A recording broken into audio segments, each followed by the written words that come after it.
So here's what I know. Just like Mr. Gianforte, when you buy a piece of property, you get a title insurance policy. And that means simply this. The title company goes down to the county courthouse and they open up that thick book and they open up that thick book and they look in it and they see if there's any exceptions on this piece of property.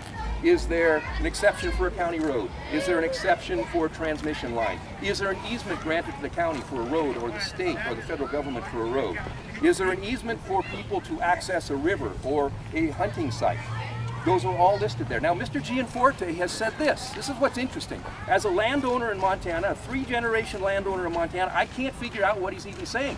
He says when he bought the property, the title company neglected to find that there was an easement, so he didn't even know there was an easement for the state of Montana.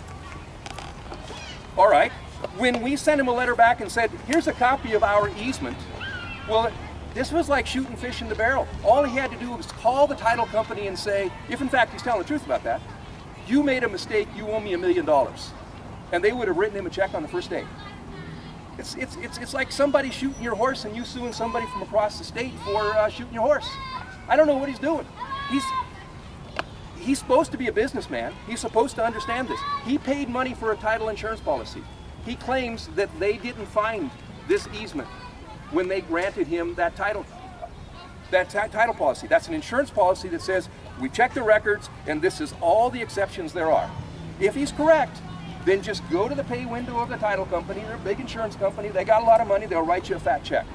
But instead, he had this lawyer from Florida write letters to the state of Montana and file suit against us. It doesn't make any sense.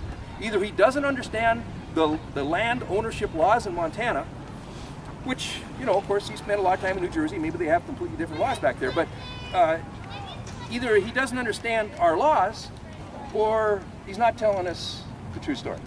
I don't know which it is.